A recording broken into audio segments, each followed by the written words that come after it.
नमस्कार दोस्तों, ये आपका channel law Kumbh where law meets wisdom.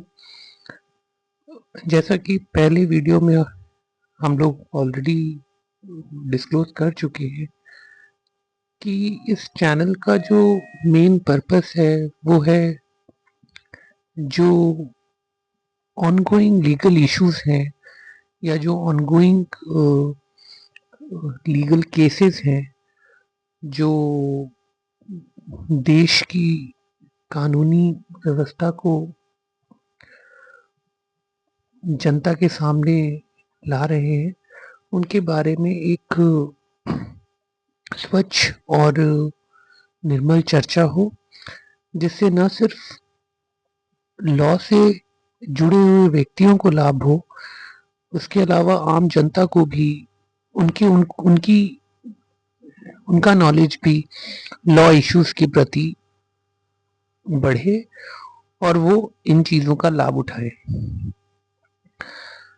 आज बड़े सोच विचार के बाद जिस टॉपिक के बारे में इस चैनल पे हम लोग चर्चा करने वाले हैं वो है प्रिवेसी लॉज। आप लोगों को सभी को पता होगा कि पुट्टुस्वामी जजमेंट जो सुप्रीम कोर्ट के न्यायाधीशों ने कुछ साल पहले दिया था, कॉन्स्टिट्यूशन बेंच ने 9 जजेस of supreme court who said that privacy is the fundamental right in unequivocal terms. In that very judgment, it was observed that there has to be a exclusive privacy laws for the country. इसी विचारधारा को आगे बढ़ाते हुए government ने, union of India ने Shri Krishna commission को स्थापित किया, जिसने अपनी रिपोर्ट सबमिट करी। उसके बाद कई दौर के डिस्कशंस के बाद पिछले साल नहीं 2023 में इंडिया का पहला डाटा प्रोटेक्शन लॉ आया। 2023 में लॉ तो आ गया, एक्ट तो आ गया, लेकिन एक्ट को इम्प्लीमेंट करने के लिए रूल्स की जरूरत होती है। जैसे कहते हैं, एक्ट तो शरीर है लेकिन रूल्स उसके पैर हैं, तो जब तक पैर नहीं रहेगा शरीर आगे कैसे बढ़ेगा। तो वो रूल्स अभी थोड़े दिनों पहले, पिछले हफ्ते ही मेटी, जो ministry of electronics and youth technology ने अभी वो रूल्स, ड्राफ्ट रूल्स फ्लोट किए हैं, जिसमें 18 फरवरी तक स्टेक होल्डर्स को कमेंट देना है कि आप उस रूल्स में क्या चेंजेस चाहते हैं, क्या सजेशन देना चाहते हैं। तो ये तो एक बेसिक प्रीमाइस है प्रिवेसी लॉस का। क्योंकि अभी प्रिवेसी लॉ से रिलेटेड बहुत ज़्यादा, प्रिवेसी एक्ट से रिलेटेड बहुत ज़्यादा लिटिगेशन शुरू नहीं हुई है। प्रिवेसी तो अभी भी इशू है, जिसके लिए कोर्ट में लोग लिटिगेशन कर रहे हैं और उनको रिलीफ भी मिल रहा है। बट आज की तारीख में जो डिस्कशन है, जो नया प्रिवेसी एक्ट आया है 2023 में, उसमें legislature has thought about 2 forums. One is Data Protection Board and second is Appellate Tribunal.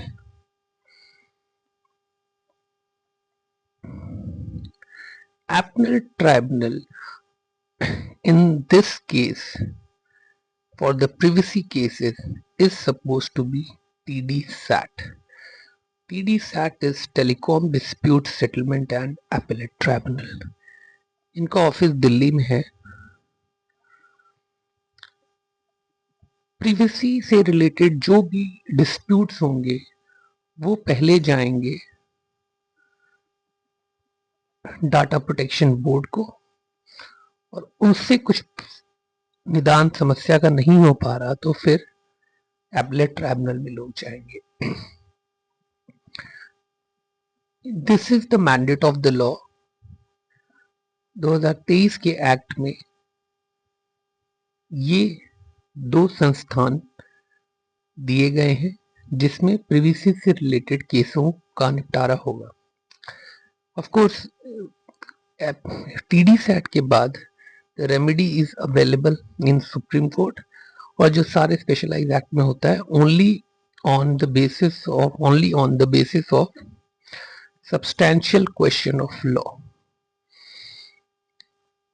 सारे जितने भी स्पेशलाइज एक्ट में सुप्रीम कोर्ट में तभी जा सकते हैं जब केस में कोई substantial question of law involve हो।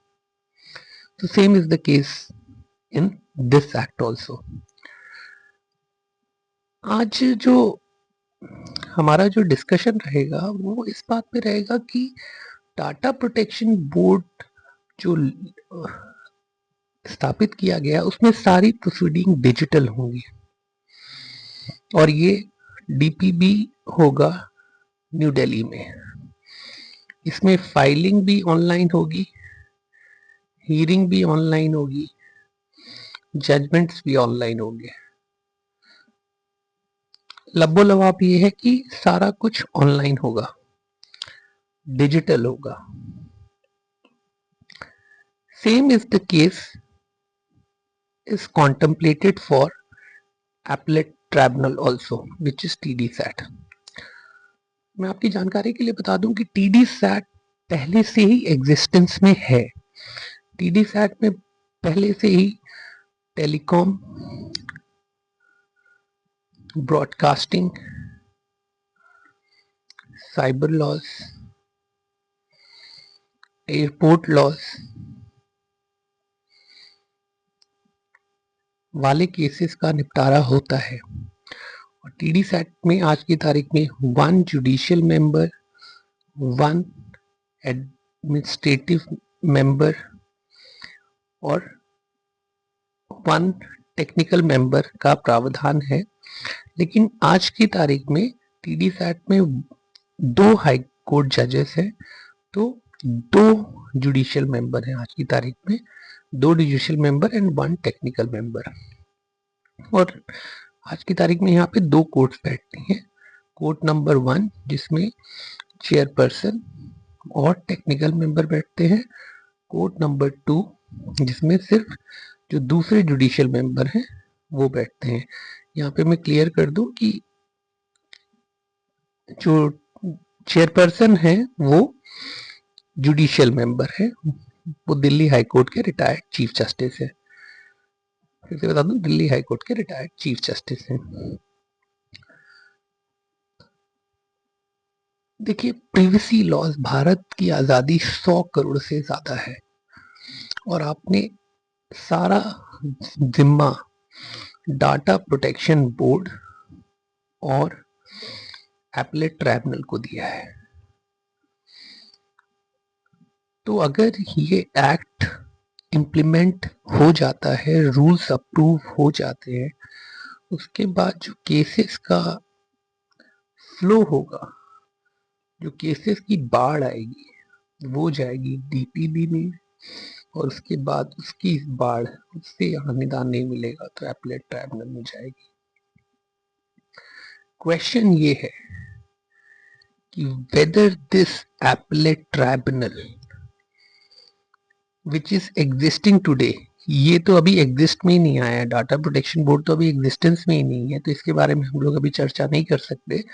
लेकिन एपलेट ट्राइब्यूनल जो ऑलरेडी एग्जिस्टेंस में है, whether it is able to cater to the needs of the law or whether it is going to be able to cater to the needs of the citizen, to my mind this tribunal is grossly underperforming।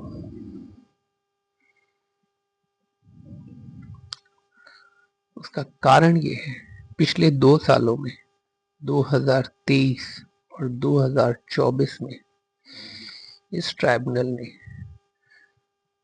सिर्फ और सिर्फ 79 judgements दिए।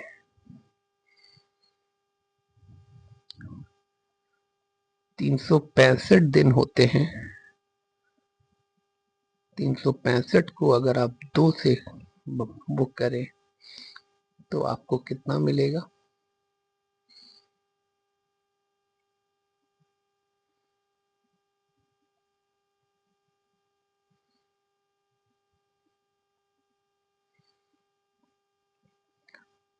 कहाँ 730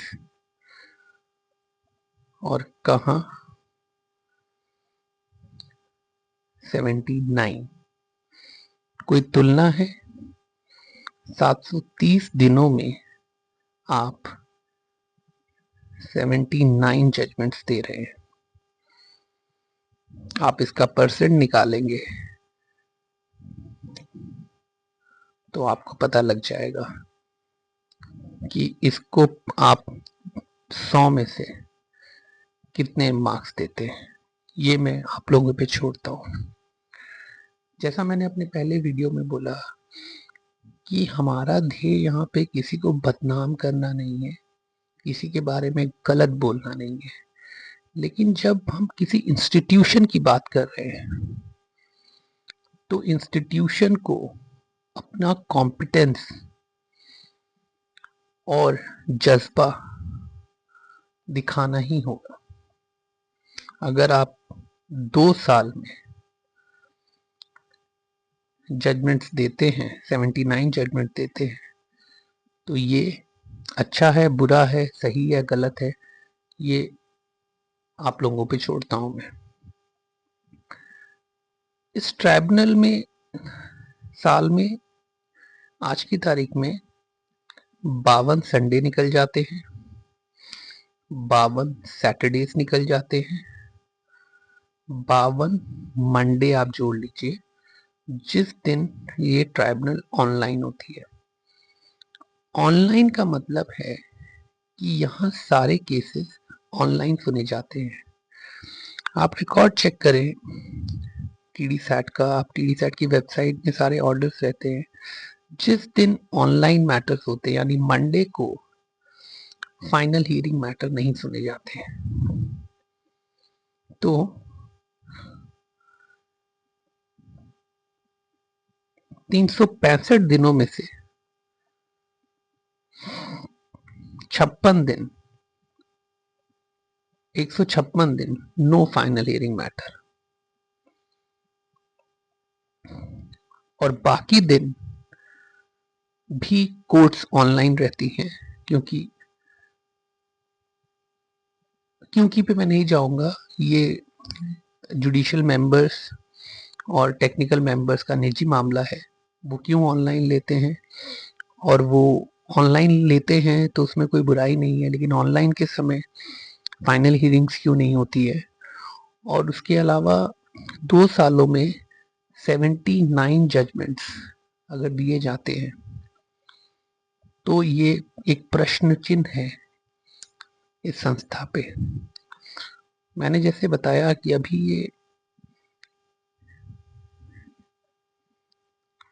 ये सारे cases telecom, broadcasting, cyber laws और airport laws के मुकदमे देखते हैं। जब प्रीवियसी केसेस की बाढ़ आ जाएगी जहां पे बड़ी बड़ी एमएनसीज करोड़ों डाटा प्रिंसिपल्स, डाटा फिड्यूशरीज के केसेस होंगे, जहां पे वर्ल्ड फेमस एंटिटीज इन्वॉल्व होंगी, तो ये जो टीडी सैट है ये इस प्रेशर को और इस एक्सपेक्टेशन को कोप अप कर लेगी। Viewers, the only contention that I have here is adjudication is not a joke. If somebody has taken the oath to adjudicate, he or she must perform. 2 सालों में अगर 79 judgements आए हैं और आप 156 दिन फाइनल हियरिंग मैटर नहीं सुनते हैं तो प्रॉब्लम है। 2 सालों में 79 मतलब 1 साल में कितना हुआ देख लीजिएगा, 34.5। क्या होगा हमारे देश का?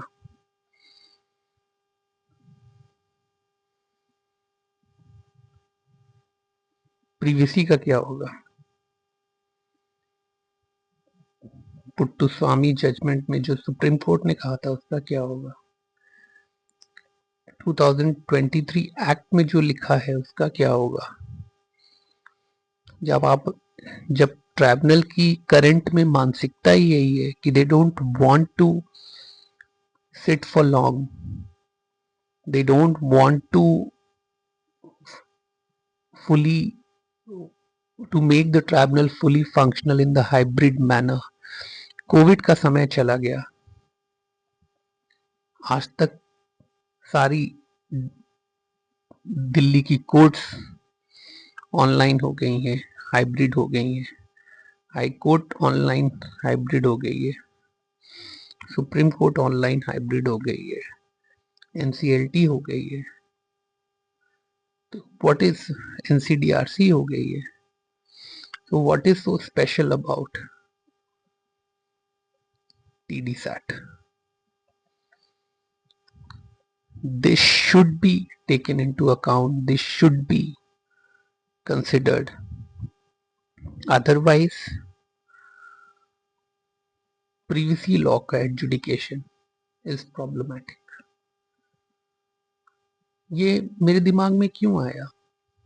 इस इशू को शुरुआत में ही हाईलाइट करने का कि अभी प्रिवेसी लॉस की लिटिगेशन शुरू नहीं हुई है एज पर द 2023 एक्ट। अगर आप देखें तो सारी ट्राइब्यूनल्स आज की तारीख में डिसफंक्शनल हो रही हैं बिकॉज ऑफ द इंफ्रास्ट्रक्चर। आपने ट्राइब्यूनल्स बना दी, उसको वहां पे लोग ही नहीं बिठाए, ट्राइब्यूनल्स नीचे गिर गई। तो ट्राइब्यूनल अगर बनाई इसलिए जाती है कि मुकदमा न डिसाइड हो तो कोई बात नहीं, लेकिन अगर ट्राइब्यूनल आप हाई कोर्ट से काम छीन छीन के, आप लोअर कोर्ट से काम छीन छीन के अगर आप ट्राइब्यूनल्स को दे रहे हैं तो tribunals must function. So I wanted to see, because in the LinkedIn everybody is talking about the new data protection rules, the draft of data protection rules. People are very enthusiastic about it, what this rule says, what the act says, the combination and the cocktail between the act and the rules. But what about the real adjudication? Who will talk about the real adjudication?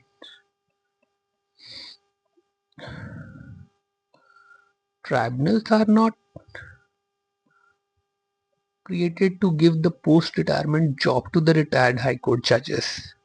Tribunal are not created that in 2 years the tribunals give 79 judgments, which can be seen from the website of TDSAT. Tribunals are not created to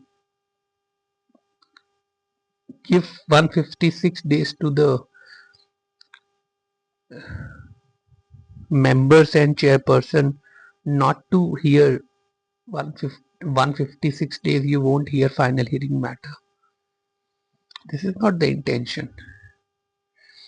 Privacy laws has come up so as to decide the real issues of privacy of the citizens. The inter-se dispute to decide the complex issues.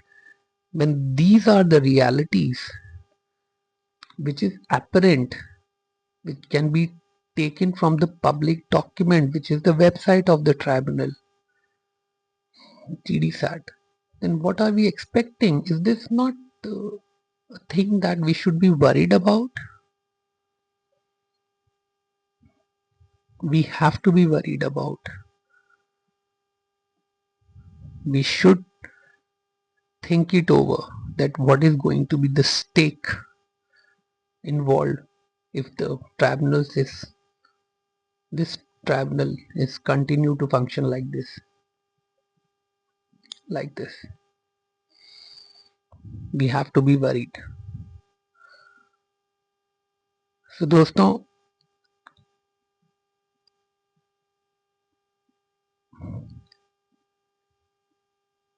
इस video के माध्यम से मैं जितने भी privacy enthusiast हैं, चाहे वो लॉ फील्ड से रिलेटेड हो, चाहे वो जनरल सिटीजन हो, आम आदमी हो, उनको ये बताना चाहता हूं कि आज की तारीख में जो एपेलेट ट्राइब्यूनल प्रिवेसी केसेस को डिसाइड करने के लिए बनाई गई है, उसकी हालत ठीक नहीं है। क्यों ठीक नहीं है? उसके लिए ये जो फिगर मैंने आपको दी है, आप इसको जाके नेट पे चेक करें। ये जो आप देखिए, इसको आप जाके नेट पे चेक करें। TDSAT की वेबसाइट पे जाएं, tdsat.nic.in।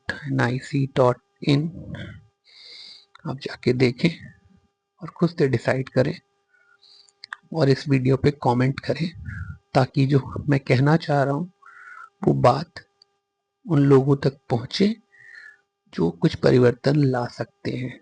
बात उठाना किसी का काम होता है, उस बात को उठने पर परिवर्तन लाना किसी और पे निर्भर करता है। बहुत बहुत धन्यवाद।